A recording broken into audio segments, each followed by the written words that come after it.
Hello everyone, good morning and welcome back to my channel. কেমন আছো সবাই? আশা করছি সবাই ভালো আছো, সুস্থ আছো। আমিও কিন্তু মোটামুটি ভালো আছি। তো যাই হোক, আজকের ভিডিওটা আমি এখন থেকেই শুরু করছি। এখন বাজে ওই সকাল 7টা মতো। তো যাই হোক, আজকে একটু তাড়াতাড়ি ঘুম থেকে উঠে গেছি। আর আজকের ওয়েদারটা মানে কী যে খারাপ ছিল, মানে কি বলবো, ভীষণ ঠান্ডা ছিল। ওই মাঝে কয়েকটা দিন ভীষণ ঠান্ডা পড়েছিল, তখনকার ভিডিও এইটা। বেশ কয়েকদিন হয়ে গেছে। তো যাই হোক, কয়েকদিন বলতে ওই 2-3 দিন আগের ভিডিও। একটা বিছনা চাদর 2-3 দিন ধরে পাতা ছিল। তো প্রথমে ভাবছিলাম যে পাল্টাবো না, থাক, আজকে যেহেতু ওই বাড়িতে যাব, একেবারে ওই বাড়ি থেকে এসে তারপরে পাল্টাবো। তারপরে কি মনে হলো, আর একটা বিছনা চাদর পেতে দিলাম, কিন্তু বালিশের কভার, কোল বালিশের কভারগুলো পরাইনি। ভাবলাম যে থাক, বাড়িতে এসে ওইগুলো পরাবো খানে, এখন তো দরকার হচ্ছে না তার জন্য। প্রথমে তো পাল্টাচ্ছিলাম না, তারপরে ভাবলাম কি মনে হলো তাই পাল্টালাম। আর ভেবেছিলাম যে আর কি, আমি না কি বলো তো, আমার না একটা আছে, মানে একটা পেতেই আমি সাথে সাথে ওটা কেচে দিই আর কি, তারপরে একটা পাতি। তো আজকে ভেবেছিলাম যে কেচে দেবো, কিন্তু ওয়েদারের যা অবস্থা, ওর জন্য ভাবলাম যে শুকাবে না, ফালতু ফালতু কেচে লাভ নেই।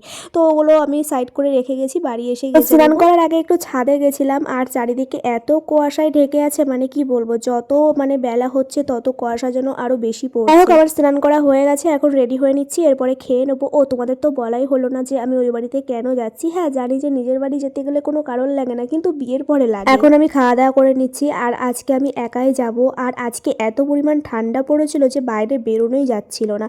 তো যাই হোক, কিছু করার নেই, আমাকে তো যেতেই হবে। তো যাই হোক, আজকে ওই বাড়িতে যাচ্ছি, তার কারণ হচ্ছে ওই বাড়িতে পিকনিক আছে, আমার দিদিরা সবাই ওখানে আছে, তার জন্যই। তো ওরা বেশ কয়েকদিন ধরে আছে, আমারই যাওয়া হচ্ছিল না, আজ যাব কাল যাব করে যাওয়াই হচ্ছিল না। তো ফাইনালি আজ কিন্তু চলেই গেলাম। তো তোমরা তো আগের ভিডিওতে দেখেছো যে আমার মা এসছিল, তো মায়ের সঙ্গে কিন্তু যাওয়ার কথা ছিল, কিন্তু যেতে পারিনি একটা কারণের জন্য। আমাদের ফোনে ফোনেই কিন্তু প্ল্যান হয়েছিল যে আমরা ছোটোখাটো করে একটা পিকনিক করব, কারণ চারিদিকে সবাই এত এত পিকনিক করছে, আমাদেরও একটু পিকনিক করতে ইচ্ছা হচ্ছিল আর কি। আমাদের একটা পিকনিক হওয়ার কথা আছে, মানে একটা ফ্যামিলি পিকনিক হওয়ার কথা আছে, সবাই আর কি যখন এক জায়গায় হবে, মানে আমার দিদি জামাইবাবুরা বা আমার বর যখন ছুটিতে বাড়িতে আসবে, সবাই যখন এক জায়গায় হবে, তখন কিন্তু একটা পিকনিক হওয়ার কথা আছে।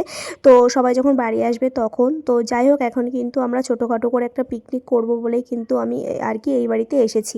তো এসে দেখো, আস্তে আস্তে প্রায় ওই 2-3টে মতো বেজে গেছিলো। আর এসে আমার ঘরটা যা অবস্থা হয়েছিল, মানে কি বলবো আর কি, পুরো মানে সব কিছু, জামা কাপড়, খাট, সব কিছু এলোমেলো হয়েছিল। আর দেখে তো আমার এত মন খারাপ লাগছিল, মানে কি বলবো, যেই ঘরটাতে আমি এতগুলো দিন কাটিয়ে আসলাম, আর সেই ঘরটা একদম অগোছালো করে, মানে কি বলবো, পড়ে আছে। ভীষণ খারাপ লাগছিল। তো যেহেতু মানে আমি এসেছি, তার জন্য আমি সুন্দর করে একটা বিছানা চাদর পেতে নিলাম, জামা কাপড় সব কিছু ভাঁজ করে নিলাম। তাছাড়া এদিকে আমার ওয়ারড্রপটাও মানে পুরো অগোছালো হয়ে পড়ে আছে। আর কে গোছাবে বলো, যেহেতু মা সারাদিন বাড়িতে থাকে না, কাজকর্ম করে, আর সারাদিন ওই কাজকর্ম করে এসে স্বাভাবিক সবারই ওই ঘর গোছানোর আর মানে আর কি থাকে না, তার জন্য কিন্তু পুরো অগোছালো হয়েই পড়ে থাকে। তো এটাই মানে ভাবছিলাম যে যে মানে এই ঘরটাতে এতগুলো দিন কাটালাম, সেই ঘরটারই এখন যত্ন নেওয়ার কেউ নেই, আর এই অবস্থা হয়ে পড়ে আছে। তো যাই হোক, প্রথমেই তো ঘরটা গুছিয়ে নিলাম। তো যাই হোক, তারপরে এখানে দেখো একটু মাছ ছিল, মাছ ভাজা ছিল, আর এখানে আমি একটু মাছের ঝোল করে নিলাম। আর একটা কথা কি জানো, আমি যে আজকে এই বাড়িতে আসবো আমার মাই জানতো না, মানে হঠাৎ করে এসে মাকে ফোন করে সারপ্রাইজ দিয়ে দিই। মা তো পুরো অবাক যে তুই এসছিস, বলে আসবি না, আমি তো মানে সেরকম কিছু রান্নাও করে আসিনি। তো মা বললো যে ফ্রিজে মাছ আছে, তুই একটু মাছের ঝোল করে নে। আমি যেহেতু একদিনের জন্য এসেছিলাম, মা কিন্তু এখানে আমি মায়ের কাছে আর কি পিঠে খেতে চেয়েছিলাম, যে মা আমাকে একটু পিঠে বানিয়ে দেবে। তো তার জন্য কিন্তু মা আবার এখানে পিঠে বানাচ্ছিল আমার জন্য, যে পিঠেটা আমি সবথেকে খেতে ভালোবাসি। তো এখানে তার পিকনিকের মানে আগে পরে কোনো ভিডিও করা হয়নি, মানে সত্যি কথা বলতে এতটা আনন্দে ছিলাম আর এতটা সুন্দর করে কাটিয়েছি যে ভিডিও করার কথা সত্যি মাথায় আসেনি। সত্যি কথা বলতে কি জানো তো, আমি যখন ওই বাড়িতে থাকি না, আমার ভিডিও করার কথা মাথায় আসে না, কারণ সবার সাথে এতটা মেনে আনন্দে থাকি যে ক্যামেরা অন করে যে ভিডিও করব সেই কথাটাই আমার মনে থাকে না। তো যাই হোক, আমরা কিন্তু পিকনিক করেছিলাম, পিকনিকের আগে পরে কোনো ভিডিও করতে পারিনি, আর আমাদের ছোটোখাটো একটা পিকনিক হয়েছিল। এখানে কজন দেখছো, এই কজনই কিন্তু আমরা পিকনিক করেছিলাম, মানে ভাই, দিদি, বোন, তারপরে তোমার বৌদি ছিল, কাকিমা ছিল, আর হচ্ছে তার সাথে কিন্তু দাদাও কিন্তু লাস্টে ডিউটি থেকে এসে আমাদের সাথে অ্যাড হয়েছিল। তাই যাক, ভীষণ মজা হয়েছিল, খুব ভালোভাবে মানে কি বলবো দিনটা কাটিয়েছিলাম, একটা দিনের জন্য এসেছিলাম তার জন্যই, মানে খুব ভালোভাবে কেটেছিল। ও হ্যাঁ, আর আমাদের পিকনিকে মেনু ছিল একদম সিম্পল ফ্রায়েড রাইস আর তার সাথে চিকেন কষা।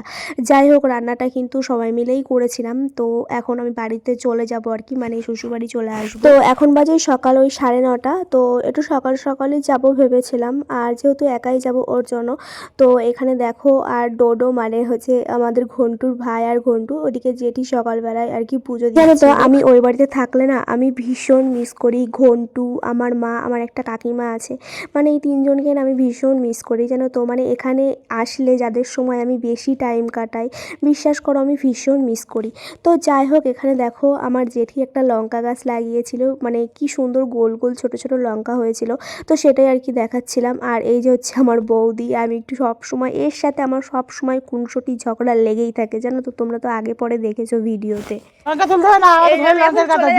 আর সব থেকে খুশি মহিলা কিন্তু এই যে সব থেকে খুশি, কারণ কেন জানো তো, ও সব সময় চায় ও সব কিছু একা বহন করবে, একা খাবে, একা থাকবে, বুঝলেন তো বন্ধুরা। এই মহিলা খুব বদ, আর এই যে মহিলার দুই শয়তান, এইটাকে তো পুরো বসে আনতেই পারছি না আমি, এইটাকে বসে এনে ফেলেছি, এইটাকে বসে এনে ফেলেছি।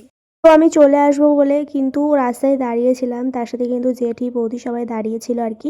আমি ওই টোটো বা অটোর জন্য দাঁড়িয়েছিলাম, স্টেশনে আসবো তাই। আর সকালবেলায় না, মানে সকালবেলার দিকে আমাদের ওইদিকে মানে টোটো অটো পাওয়া ভীষণ মুশকিল।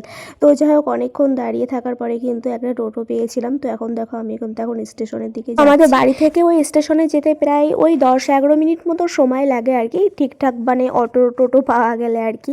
তো এখানে দেখো আমি হচ্ছে ট্রেনে উঠে গেছি, আর ট্রেনটাও পেয়ে গেছিলাম, মানে যে ট্রেনে যাব বলেছিলাম সেই ট্রেনটাও পেয়ে গেছিলাম। আর বাড়িতে এসে ওই যে জামা কাপড় ছিল কিছু, সেগুলো মানে কেচে দিয়েছিলাম, কিন্তু আর ভাঁজ করে যাওয়া সেই সব জামা কাপড় ভাঁজ করতে যে আমার কত সময় লেগে গেছে মানে কি বলবো। ও হ্যাঁ, বাড়িতে এসে এক জায়গায় গেছিলাম, ব্লাউজ কাটাতে দিতে গেছিলাম আর কি। ওই মেলা থেকে যে দুটো শাড়ি আমার মা আমাকে কিনে দিয়েছিল, মানে একটা শাশুড়ি মায়ের জন্য আর একটা আমার জন্য, তো সেই দুটো শাড়ি তার সাথে আর একটা শাড়ি মানে ব্লাউজ কাটাতে গেছিলাম। আমি তো এখানে কিছুই চিনি না, মানে সেরকমভাবে কিছু চিনি না আর কি, কোথায় ভালো ব্লাউজ কাটায় বা কোথায় আর কি ব্লাউজ কাটাই সেসব আমি তো চিনি না, নতুন যেহেতু। তো একটা দিদিভাইকে নিয়ে গেছিলাম। আর এদিকে দেখো রাত্রে একটু আর রুটির সাথে তরকারি বানিয়েছি।